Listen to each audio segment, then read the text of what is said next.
Estamos con una serie titulada Conociendo el fin de los tiempos y tenemos que contestar preguntas. Vemos la caída del comunismo que duró 70 años.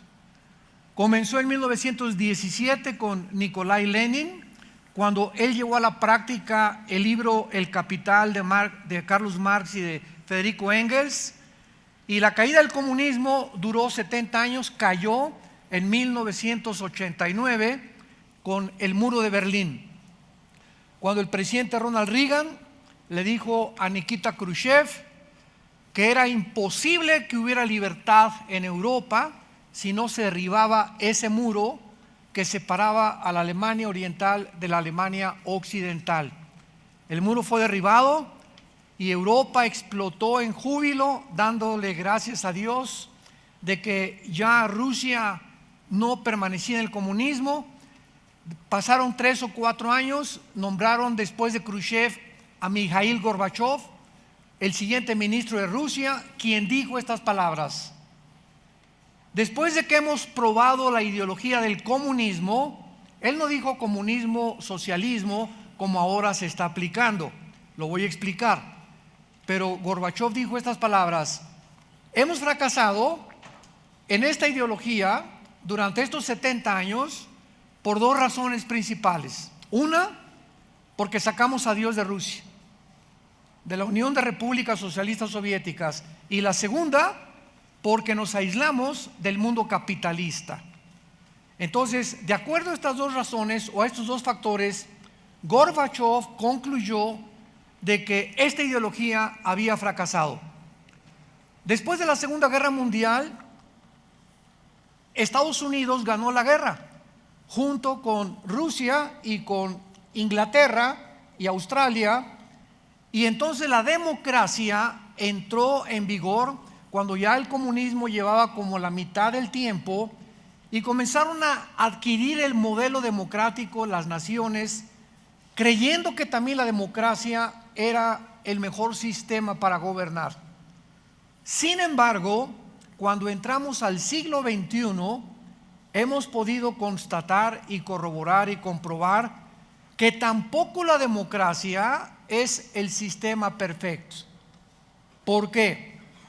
Es increíble ahora la mezcla en la que todos los estadistas y políticos y economistas han abierto sus ojos para ver que el modelo del comunismo no funciona. Bueno, perdón, disculpen, vamos a mezclar ahora el comunismo con el socialismo para disfrazarlo un poquito más, y vamos a apelar al mundo o al populismo, a las masas, de que realmente es el mejor sistema porque es el que va a favorecer a los pobres. Después vemos a la China, que es comunista, capitalista. Háganme el favor nada más. Entonces, estamos en un mundo donde, al darse cuenta los políticos y los economistas de que ningún sistema es perfecto y que todos tienen grandes defectos, como dijo Winston Churchill, el exministro de Inglaterra, entre los sistemas políticos el mejorcito es la democracia, pero no es el perfecto. Entonces, estamos en un mundo donde los políticos están así. ¿Y ahora para dónde? Los economistas, el movimiento religioso, los filósofos, por todos lados vemos a un mundo que ha llegado, así lo podíamos imaginarnos, hemos llegado como a una pared inmensa donde no nos vemos imposibilitados a pasar al otro lado. O sea, estamos enfrentando problemas que son tan grandes y tan gigantescos para nuestra capacidad humana, que van mucho más allá de nosotros para poder resolverlos. Ahora, muy bien, cuando el mundo llega a este punto al que hemos llegado en el siglo XXI, y donde nos damos cuenta que ahora la familia ya no es papá, mamá ni los hijos, nos hemos atrevido a redefinir y a desbaratar la familia tradicional de los últimos 6,000 años, damas y caballeros. Ahora puede ser entre un hombre y un hombre, una mujer y una mujer. Y al llegar a esta magnitud de problemas, donde hasta la moral, la familia, el matrimonio, la política se está redefiniendo, nos enfrentamos con la incógnita más grande. ¿Saben lo que produce enfrentarse a una pared y darte cuenta que tú no puedes resolver los problemas? La reacción normal es la ansiedad. La ansiedad. Vivimos un mundo, le venía platicando a mi esposa, donde vemos tantas caras que muchas veces las ves riéndose, pero en la mayor parte de la humanidad hay una ansiedad interna, una incertidumbre de qué va a pasar, que si se va a caer el peso, que si el petróleo en el Medio Oriente es una olla hirviendo, Europa desplomada económicamente, amenazas en Latinoamérica y América Latina de gobiernos, Estados Unidos, etcétera, etcétera. Y hay una ansiedad principalmente en nuestros hijos. Los jóvenes, aunque ustedes los vean ja, ja, ja, ji, ji, ji, están enfrentándose a un mundo que es de los más difíciles que el ser humano ha enfrentado.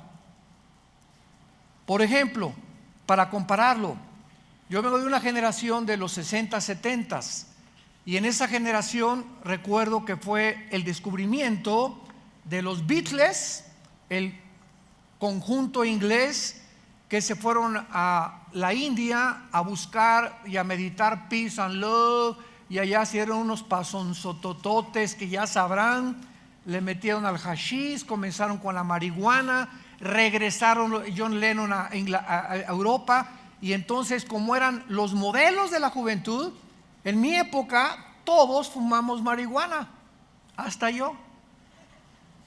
Y nos arrepentimos de muchas cosas, ¿verdad? Porque a nadie se le recomienda.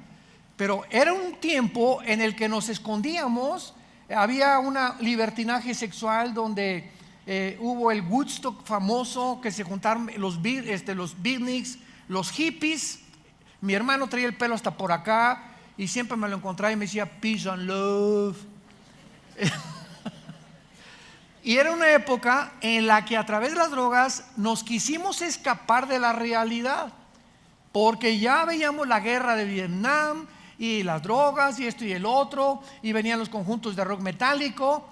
Pero ahora en el mundo que nos encontramos en el siglo XXI es muy diferente, porque ahora la tecnología ha superado continuamente y sigue superándolo la capacidad de nosotros para poder aprender en la época cibernética, en la que ahorita tu computadora de hace un año ya es obsoleta.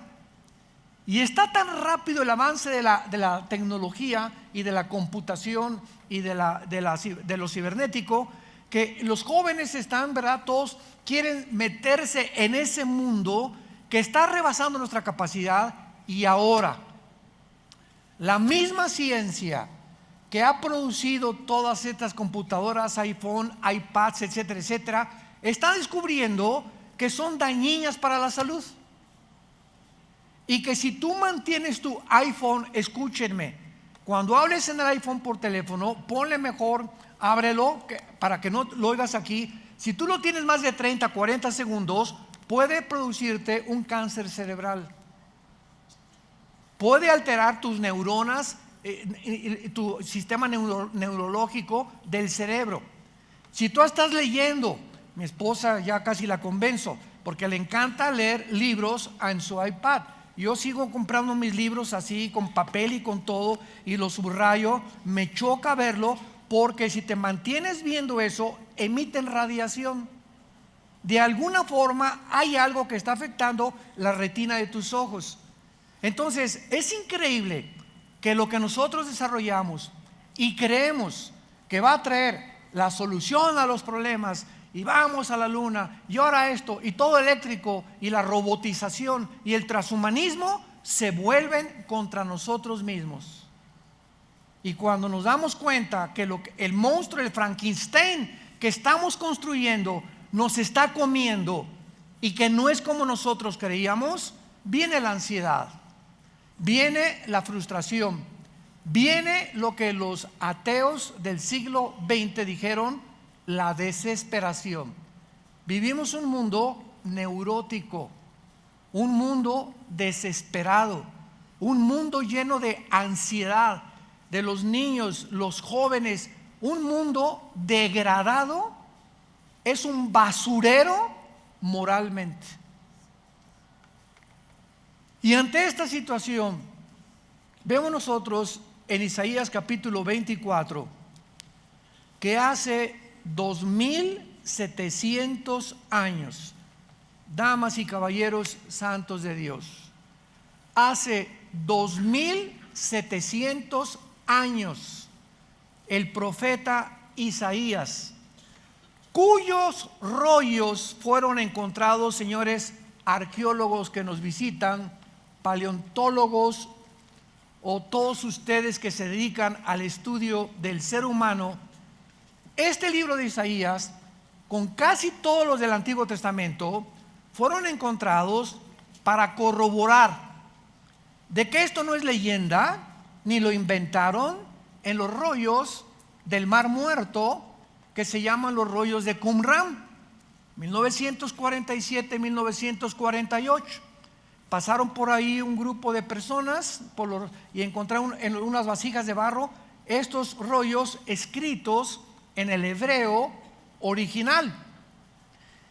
Por ejemplo, el año que entra vamos a ir a Israel, si Dios lo permite, en junio, y cuando vayamos al Museo del Holocausto, todo en medio del Museo del Holocausto en Jerusalén se encuentra todo el libro de Isaías, tal como lo encontraron en los rollos del Mar Muerto. Así está alrededor. Ya lo puedes ver, los papiros, ahí están los originales, y es exactamente como lo tenemos en la Biblia. Así que por favor, mira, si tienes maestros ateos en tu escuela, ya están atrasados 50 años, porque ya el ateísmo, como otro sistema de pensamiento, está siendo insostenible filosóficamente. ¿Escuchaste lo que dije? Cuando alguien se atreva a decirte soy ateo, ¿sabes lo que esa persona te está diciendo? Que él es Dios.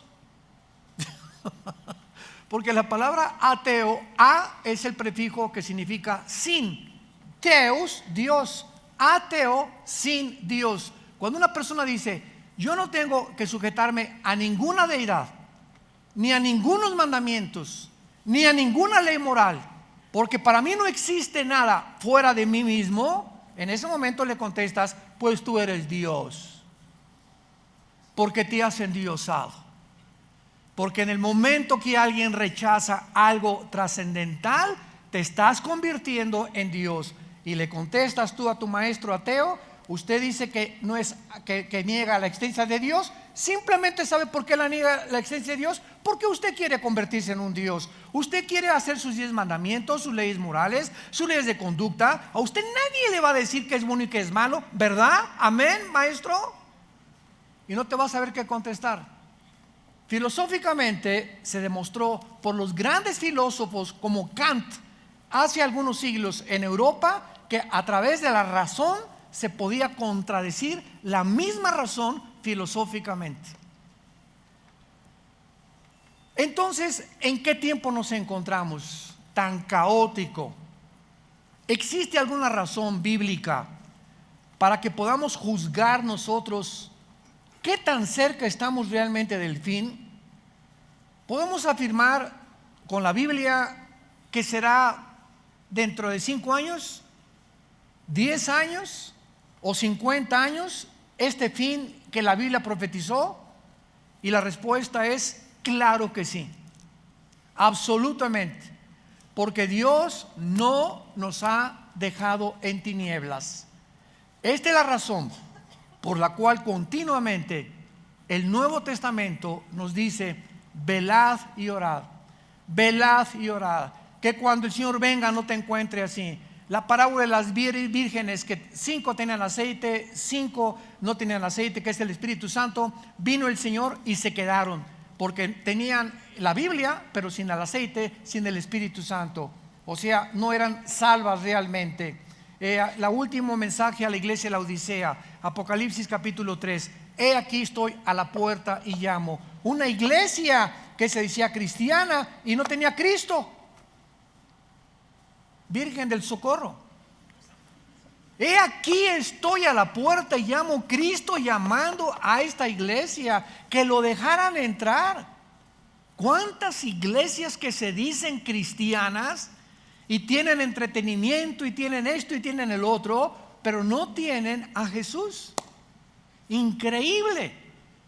Y de estas 7 iglesias del Apocalipsis, 5 son llamadas a arrepentirse.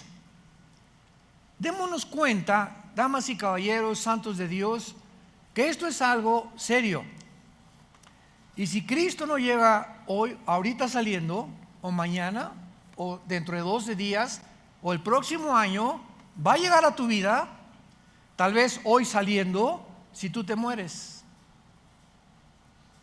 Y tú puedes en cualquier momento caer muerto de un ataque cardíaco, te puede atropellar un carro, una bala perdida, una embolia cerebral.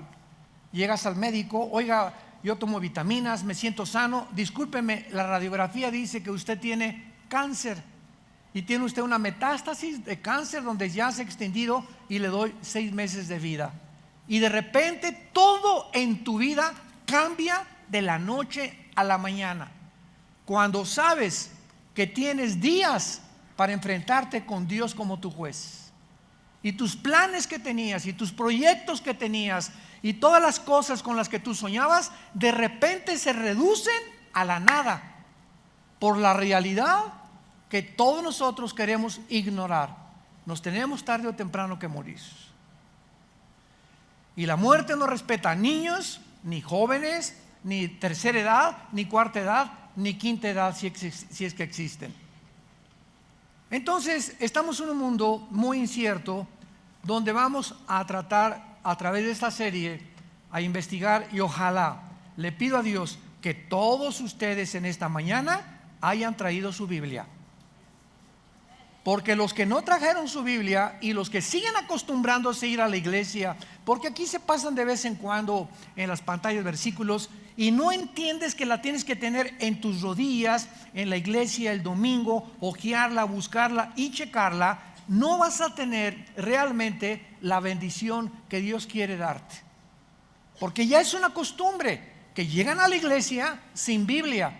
Imagínense el partido América Chivas sin pelota. ¿Cómo puede un partido de fútbol jugarse sin pelota? Y venir a la iglesia sin Biblia es como venir a un partido sin pelota. Muy bien. Antes que nada, veamos en primer lugar que Dios ha establecido un patrón profético bíblico.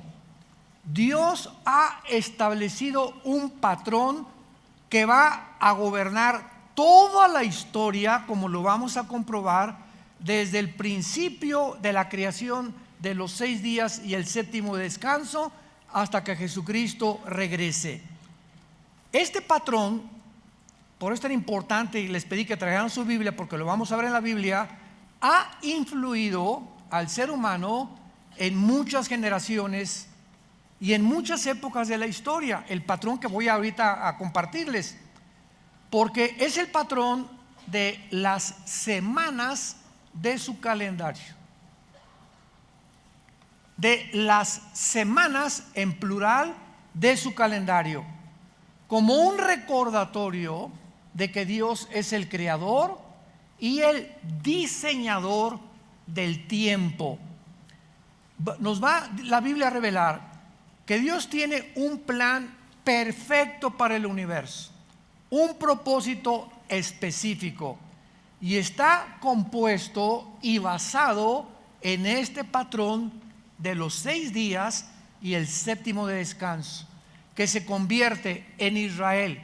Tenía Israel días de años y días de semanas, y nosotros estamos apenas comenzando a penetrar en el mundo de la mente de Israel para descubrir, ¿verdad?, que por qué dijo Dios en el Salmo y en 2 de Pedro 3, un día es como 1000 años y 1000 años es como un día. Veamos pues nosotros este patrón de Dios. Cuando Dios creó al mundo, lo creó en una semana, la semana de la creación. Vayamos a Génesis capítulo 2 y veamos nosotros que cuando la Biblia dice 3 días, 2 días, 5 días, 7 ángeles, 15 años de prueba, 40 años de prueba, nunca, jamás Dios nos da un número, nunca al azar o por coincidencia, como cuando Cristo con la mujer samaritana se quedó 2 días, lo vamos a ver con los samaritanos. ¿Por qué 2 días se quedó con los samaritanos? ¿Por qué cuando le hablaron a Jesús, Juan 11, ha muerto Lázaro? Jesús esperó 2 días.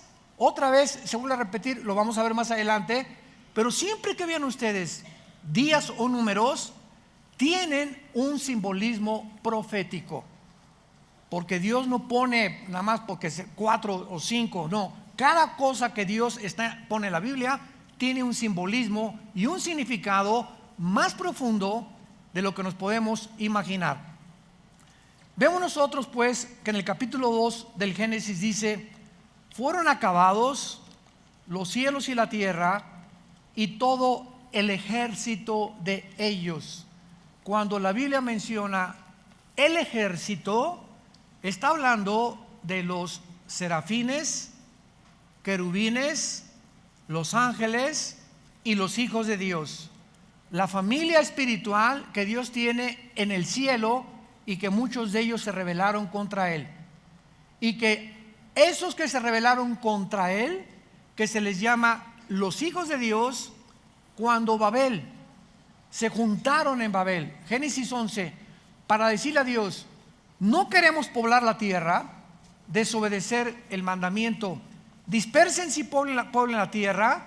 Dios confunde sus lenguajes y dice Deuteronomio 5 y Deuteronomio 32 del 8 al 9 que ahí de Babel hasta nuestros días Dios le entrega a los principados satánicos las naciones del mundo para gobernarlas. Y cuando llegamos a Daniel capítulo 10, ahí encontramos claramente que la Biblia nos revela que en los tiempos de Daniel, el principado de Grecia y el principado de Persia eran 2 principados satánicos que controlaron el imperio griego y el imperio de los medos persas, el imperio de los romanos, de los babilonios, de los asirios, de los egipcios. Dios entrega todo esto a los poderes del mal.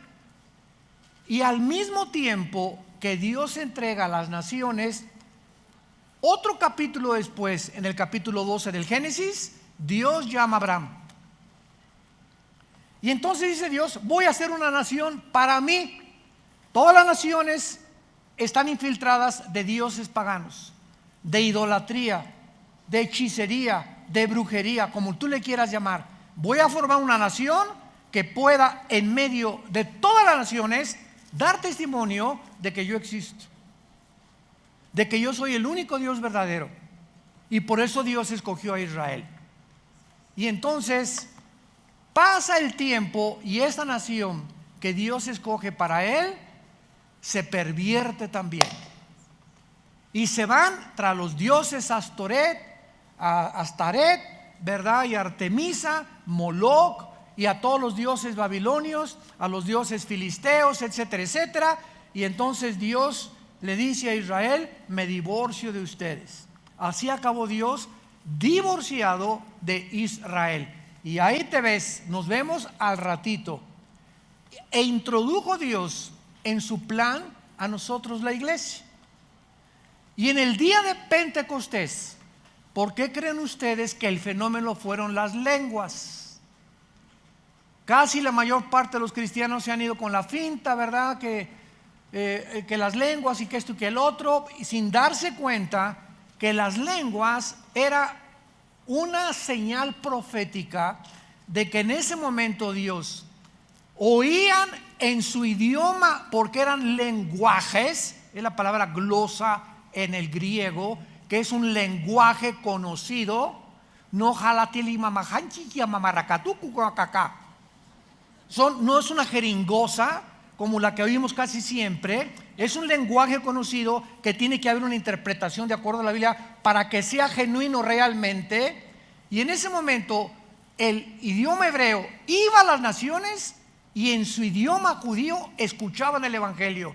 Lo que confundió en la Torre de Babel, Dios lanzaba una campaña ahora para la conquista de las naciones y nos mandaba a nosotros, a esas naciones entregadas al paganismo y a los dioses, ser predicadas y conquistadas por el mensaje del evangelio.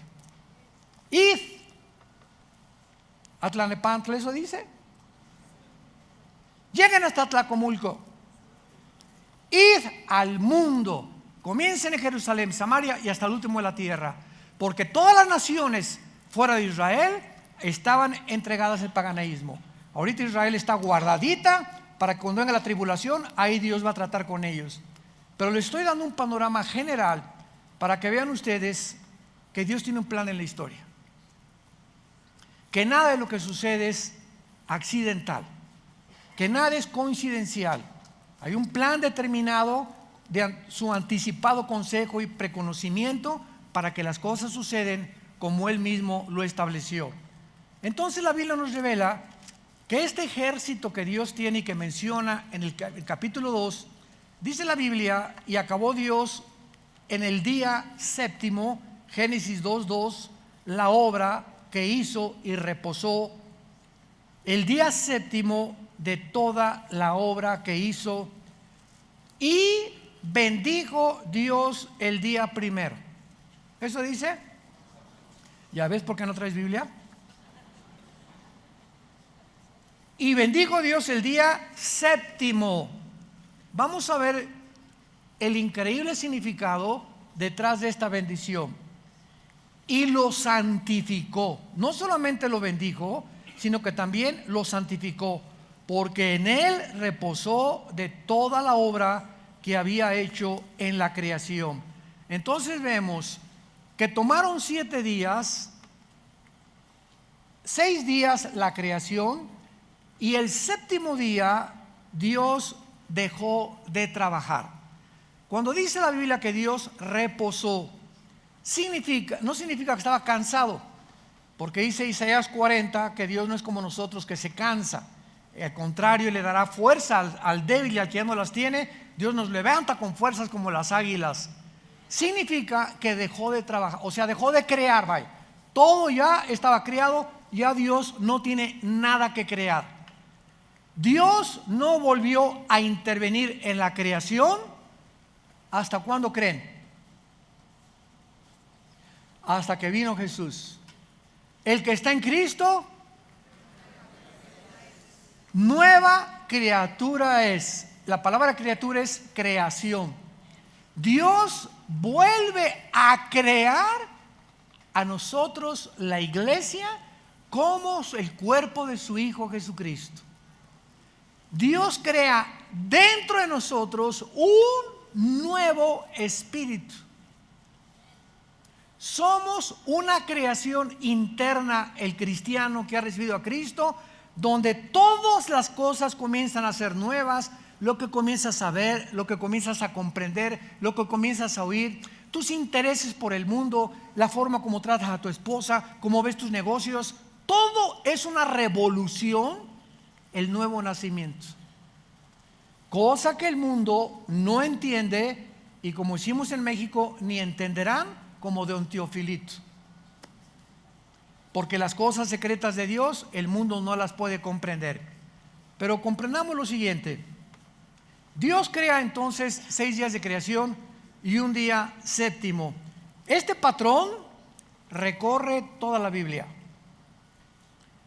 A Israel, cuando funda Dios Israel con Abraham, Dios le da a Israel 6 días de trabajo por un día sabático para el descanso humano.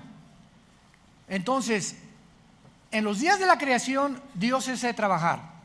Y aparte ese día, el séptimo día, que era el sábado para Israel, y ahí Dios dice, este día es especial.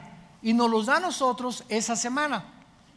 Y entonces, cuando Dios le da esa semana a Israel, vayamos rápidamente a Éxodo 16 y comprendamos la razón del sábado que Dios le da a Israel y las características o los secretos que se encuentran detrás de cada cosa que Dios hace en la Biblia.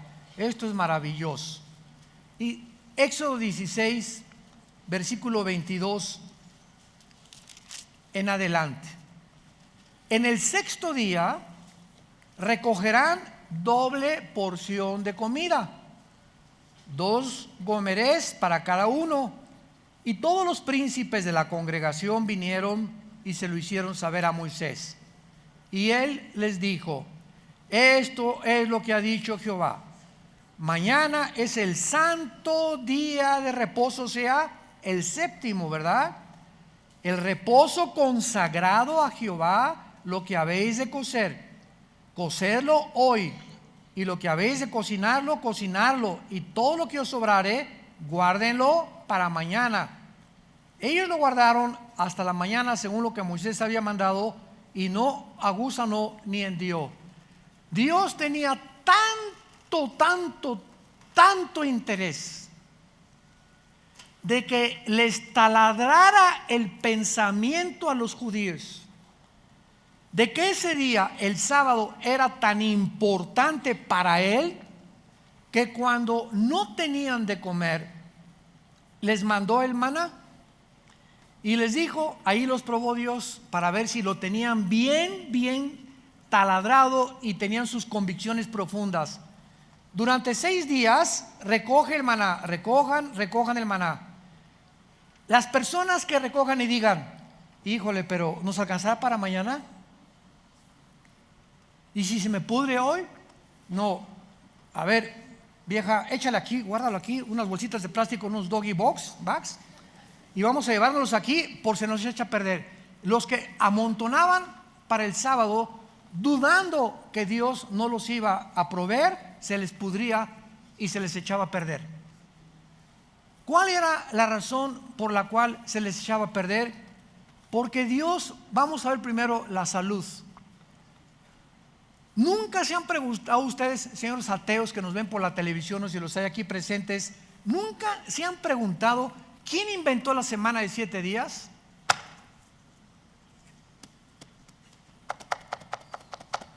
¿Buda? ¿Marx? ¿El Che Guevara? ¿Walter Mercado? ¿Zoroastro? ¿Mahatma Gandhi? ¿Stalin? ¿Quién inventó la semana de 7 días? ¿De dónde salió? 6 días por 1, 6 días por 1, 6 días por 1. Y ahora la ciencia y los estudiosos del cerebro y del comportamiento de la conducta humana han llegado a reconocer y a comprobar hasta el siglo XXI que las personas que no dediquen, y no tiene que ser el sábado, si tú trabajas el domingo hoy, ¿verdad? Y descansas en tu hotel mañana, ese es tu día de descanso. Lo importante es lo siguiente, que Dios ha diseñado el cuerpo humano para que descanse.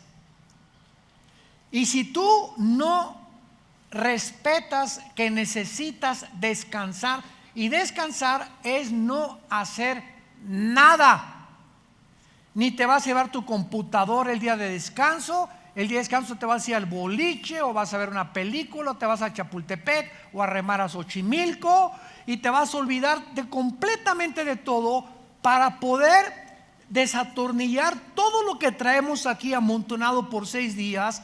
Porque si una persona no acostumbra a descansar totalmente y a sacar todos tus pensamientos y preocupaciones una vez al día, comienzas a manifestar problemas mentales. Algo se comienza a descomponer neurológicamente. comienzas a ser una persona sumamente nerviosa. Comienzas a ser una persona con múltiples desórdenes de la personalidad. Comienzas en la mañana a ser una persona, con tu familia eres otra persona. Aquí llegas a la iglesia con cara de San Cleotilde. Con tus amigos tienes otra personalidad. Sin que nos demos cuenta, comenzamos a desintegrarnos y comenzamos a acudir al mundo, al psiquiatra, al psicólogo, que van a acabar dándote Valium, Prozac, Ecuaniles, pastillas tranquilizantes. Otros huyen en el alcohol, otros en las drogas, otros en las mujeres o en los placeres. Pero comenzamos a buscar algo que nos evada de la realidad que estamos enfrentando, porque no nos aguantamos a nosotros mismos. Y se manifiesta en amargura, en ira, en rencor, en falta de perdón. Y ahí estás dentro, ahí traes un veneno entre ti que te está infectando, que ya no has perdonado a tu cuñada de hace 2 meses, o a tu ex esposo de hace 1 año, o a tus papás, o a tus hijos, etcétera, etcétera. Y todo eso comienza a autodestruirnos, a desintegrarnos sin que nos demos cuenta. Y todo se refleja aquí en la mente. Y eres una persona desesperada, inquieta, frustrada, sin paz. Y si no tienes paz, tú no puedes venir a Dios. Tú no puedes venir en ese estado a creer que Dios te va a hablar en la Biblia. Porque tenemos que venir a la Biblia tranquilos, fuera amargura, fuera todo lo que sea fuera, Señor, dependo completamente de ti. A mi hijo no lo voy a cambiar, a mi hija no la voy a cambiar. El matrimonio de mis hijos está mal, que se bañen, que se arreglen, los aconsejamos. Pero los problemas externos de nuestro matrimonio, nunca permitas que entren a tu matrimonio, ni que descompongan la paz entre tú y tu esposa, entre tú y tu esposo. Yo les he dicho en los seminarios que tenemos allá en la Riviera a los matrimonios de nuestros hijos, oramos, pero nosotros no somos dioses para cambiarlos. Y les aconsejamos. Pero tú no puedes estar 3 meses, hermano, y mi hijo, y ya se quiere usar. Se quiere que se divorcie y que recoja sus responsabilidades y las decisiones que él está tomando. No podemos ya pagar por los demás, entendámoslo. Ezequiel 18, los padres no son culpables de los pecados de los hijos, ni los hijos de los pecados de los padres. Necesitamos paz. Y necesitamos entregar toda nuestra ansiedad a la cruz. Padre, ahí está mi hijo. Yo no soy Dios, yo no voy a cambiar a mi hijo, no voy a cambiar a mi nuera, ni a mi yerno tampoco, no voy a cambiar a mi perro tampoco, que ladra y ladra todas las noches, no voy a cambiar no vamos a cambiar a nadie. Quisiéramos tener los hilos, ¿verdad? Y controlar las vidas de todos los demás. Y ya se fue mi hijo, que se vaya. Ya Dios nos los entregó y oramos por ellos, y si les va mal, van a aprender a través de lo que les vaya mal. Pero no podemos afectar la corta vida que Dios nos ha dado con problemas de los demás. Lo único que podemos orar es orar. Que México por aquí y por allá, no podemos cambiar al gobierno. Dios permite los gobiernos que tenemos. La única forma es orar por los gobernantes. Vamos a hacer un desfile en la calle, arriba la bandera, muere el gobierno. Eso los cristianos no lo podemos hacer. Somos la conciencia y podemos decir: estamos en contra del aborto, estamos en contra de los matrimonios gays, estamos en contra de estos, pero jamás hacer protestas ni unirnos a desfiles en contra del gobierno. Romanos 13, porque las autoridades han sido establecidas por Dios. No hay nunca en el Nuevo Testamento, escuchémoslo, nunca ningún apóstol hablando mal contra Roma, que fue el peor gobierno que ha habido en la historia, que los echaban a los leones. ¿Y qué dice la Biblia? Romanos, Pablo, Pedro: oren por vuestros gobernantes, sométanse a sus autoridades. Cuando ya no podemos someternos, es cuando nos digan: no se puede leer la Biblia, discúlpeme, ahí sí no nos sometemos. Ya no se pueden reunir, discúlpenos, y ahí no nos sometemos. Tenemos que someternos. Por eso los cristianos se reunían en las catacumbas, se escondían, porque el gobierno de Roma no les podía prohibir reunirse, porque era una ley que estaba invalidando una ley superior, que era la ley de Dios. Es como una esposa: esposo, estoy sujeta contigo y te obedezco, pero a mí no me obligas a ver pornografía, a mí no me pones una mano, porque eso no es sujeción, eso es mansedumbre. Entonces todo tiene límites, y esos límites los tenemos que conocer, porque si no los conocemos, somos víctimas de las personas y del diablo, que las usa para quitarnos la paz, para atormentarnos y para abortar el plan de Dios en nuestra vida, porque no traemos la Biblia ni siquiera el domingo a la iglesia, y si la leemos entre semana, allá de vez en cuando, cada 15 días. Muy bien, esta semana que Dios le da a Israel tiene un trasfondo mental y psicológico también. Necesitamos descansar. Necesitamos descansar. Acostumbra, disciplínate un día a la semana, no hacer nada. Vete con tus hijos, distráete, boliche, una buena película, etcétera, etcétera. No sé, jugar cartas ahí en tu casa, sin apostar desde luego, ¿verdad? Dominó, ajedrez, en fin. La cuestión es completamente aislarnos de todo lo de la semana y estar pensando y poder darle tranquilidad, porque las neuronas de nuestro cerebro necesitan no estar así todo el día, porque es una electricidad lo que tenemos dentro. Todo es eléctrico aquí adentro. Y si tú estás siempre así, están así tus neuronas y vas a explotar. ¿Y qué va a ser el resultado? ¡Ah! Vas a golpear a tu esposa: quítame estos hijos y no me toquen ahorita. Y llegamos a un punto de desesperación.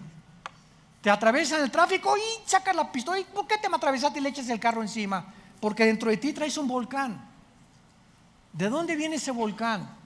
Que no has podido frenar tus emociones porque necesitas descanso. Qué increíble que pueda estar la raíz en esa falta de tranquilidad que no tienes, porque tú has creído que el trabajar, no, como los japoneses, noche y día, noche y día, noche y día, ese es un hombre de trabajo. Es un bruto, diría mi abuelita. Muy bien. Ahora, este principio de los 7 días por un descanso, Dios se lo dio a Israel. En el Nuevo Testamento jamás se vuelve a mencionar el Shabbat. Nunca. Se menciona en los evangelios que estaban bajo la ley, pero de los Hechos al Apocalipsis, Hechos capítulo 14, 1 Corintios capítulo 16, los apóstoles dejaron el sábado, el séptimo día, y ahora a la iglesia, Israel es una entidad y la iglesia es otra entidad. A Israel el séptimo día, a nosotros el primer día. ¿Qué es hoy? El domingo. Es el primer día de la semana. Y vemos nosotros que los apóstoles comenzaron ya a reunirse. Hechos 14, 1 Corintios 16, el primer día de la semana. ¿Por qué? Porque Cristo resucita el primer día de la semana, inaugurando la época de la gracia. Y el Espíritu Santo viene en Pentecostés el domingo también, el primer día de la semana. Entonces vemos la diferencia nosotros en lo que significaba para Israel y en lo que significa para nosotros. Pero aquí hay algo extraordinario. Dios le da a Israel el patrón de la semana de años, que se llama el Shemitah, si lo quieres apuntar en el hebreo, o que es conocido también como el jubileo. En otras palabras, todos los esclavos, todos los siervos, y cuando hablamos de esclavos en la Biblia, por la mala interpretación y la mala comprensión que la gente tiene, es que la Biblia tenían esclavos.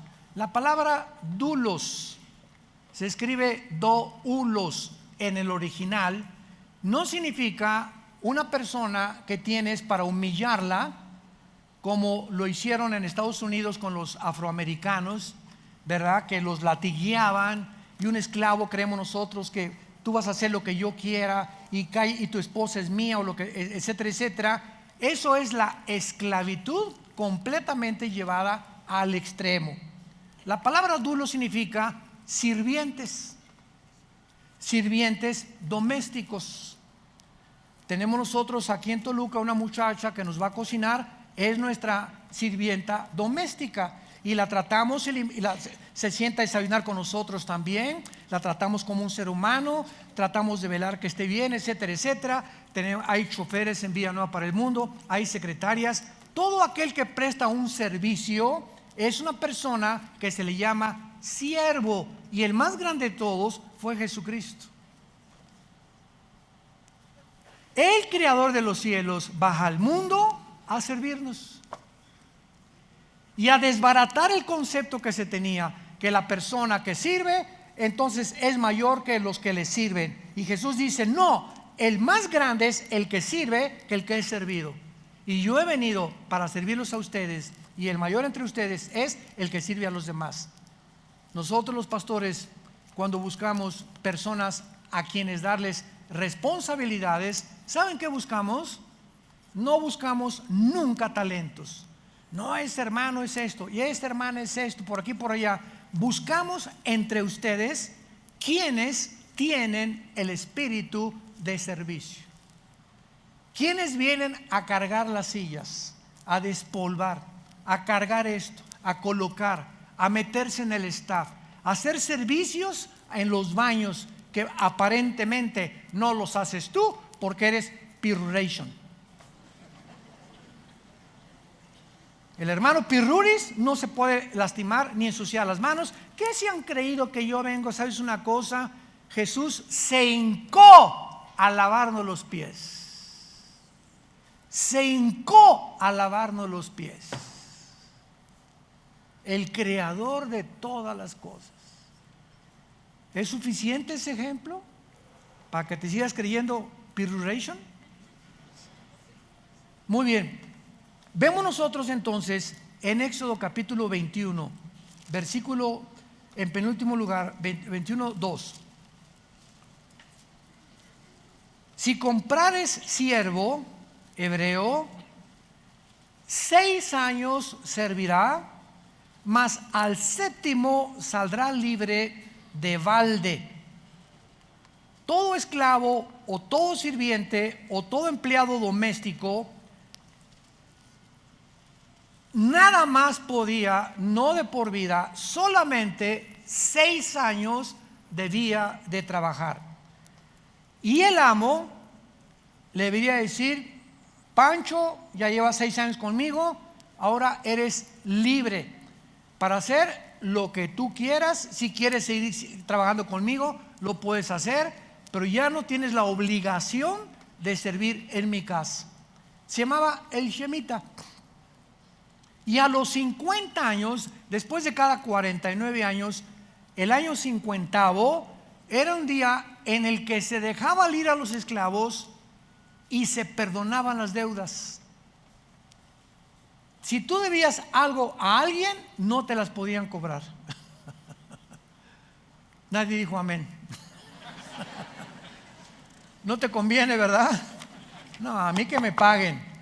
Bueno, todo esto tenía un simbolismo tremendo. Ahora, es interesante que estos 6 días, que eran semanales, se convierten en 6,000 años. Porque estaba escondido dentro de la semana de creación, la semana de los años. Sígueme con cuidado. De Adán a Abraham, apúntalo, hubo 2,000 años. De Abraham a Cristo, 2,000 años. Ya llevamos 4,000 años. Y de Cristo a nuestros días, ¿cuántos llevamos? ¿Perdón? Ya casi 2,000 años. Ahora, muy bien, si el 7º año o los otros 1,000 años que siguen es el milenio, nos encontramos al final de los 6,000 años. ¿Cómo podemos? Aquí viene la cuestión, lo vamos a contestar en la otra conferencia. ¿Cómo podemos nosotros comprobar, corroborar cuántos años llevamos? Porque el calendario se cambió.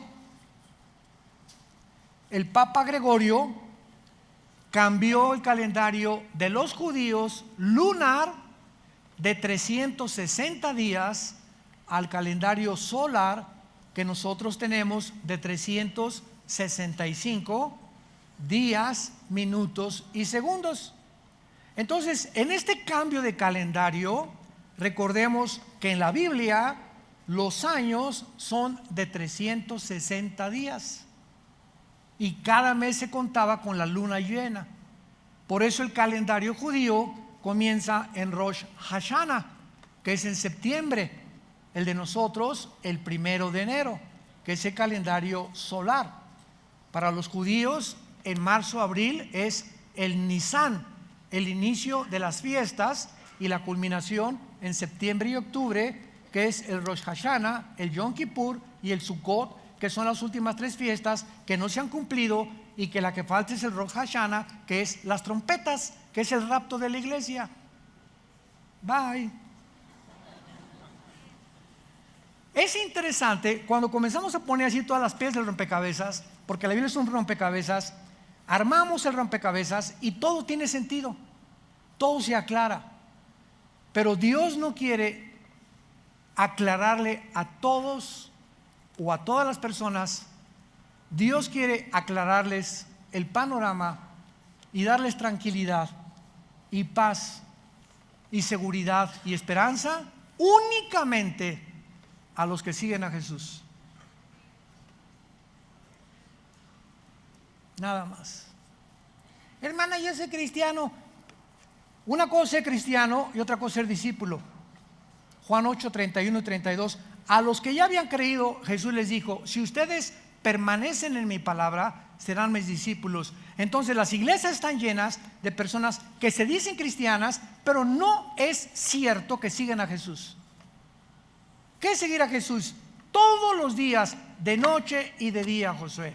De noche y de día. De noche y de día. Medita, lee, memoriza, estudia este libro de la ley. Cuando yo vea que de día y de noche, Señor, a las 12 del día, o que de día y de noche, yo nada más en la noche, o que la canción, hombre. ¿Qué es la fe? Creer lo que la Biblia dice. ¿Y por qué no lo haces? ¿Tienes fe? También los demonios la tienen. Y te ganan porque tiemblan, pero no hacen la voluntad de Dios. La fe, si no tiene obras, no es fe. Y por eso se justifica no la salvación, sino se declara públicamente y ante los ángeles y ante Dios que tú crees esto porque lo estás practicando. Si tú dices creo y no vives lo que tú crees, te engañas a ti mismo. Cuando tú hagas esto de día y de noche, de día y de noche, todo lo que hagas prosperará. Te irá bien en todo lo que tú hagas, porque mi presencia, dice el Señor, irá contigo. Porque yo honro a los que me honran. Y es el tiempo en que estamos viviendo nosotros, que tenemos que despertar ya a la realidad de que el cristianismo que se está viviendo no es el cristianismo, es entretenimiento. Las iglesias ahora son discotecas para entrenar, hasta humo y luces y por acá y por allá, y mantener a la gente aquí, acá, y jamás pecado, ni arrepentimiento, ni que es la vida cristiana, ni la necesidad de seguir a Jesús. Simplemente un circo ataide. Nada más falta que inviten a Cepillín para que estén contentos los cristianos. Oremos. Señor, te damos gracias por tu palabra, por abrirnos las escrituras como se las abriste a tus discípulos después de resucitar, porque quedaron todavía llenos de dudas que no comprendían hasta que el Espíritu Santo viniera en Pentecostés y les pudiera declarar lo que ahora nosotros ya sabemos, porque ya tenemos a tu Espíritu Santo. Te pedimos, Señor, que abras el entendimiento de tu pueblo, que tu pueblo pueda conocer la verdad, vivir la verdad, practicar la verdad. Qué honroso y qué maravilloso es conocer y saber que todavía hay un remanente de cristianos en todo el mundo que viven y practican la verdad. No se engañan a sí mismos, están viviendo lo que tú estás pidiendo que hagamos. Te pedimos en el nombre de Jesús que sigas extendiendo ese amor que tuviste en la cruz en esta tarde para todos ustedes que nos ven a través de las redes sociales y que les invita a venir a la cruz.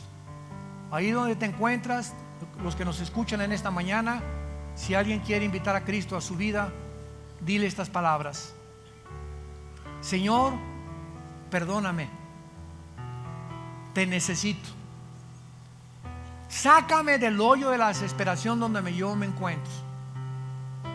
Reconozco que no tengo paz, que mi vida es una ansiedad continua.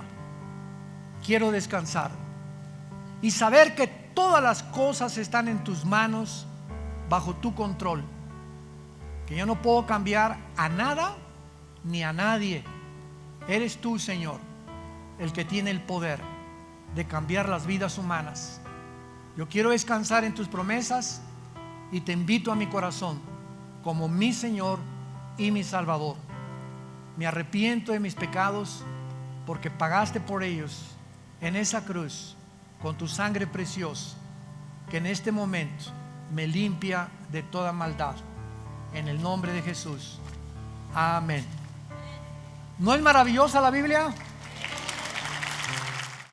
Vida Nueva para el Mundo y Dr. Armando Alducin Ministries presentaron El Poder de la Palabra de Dios.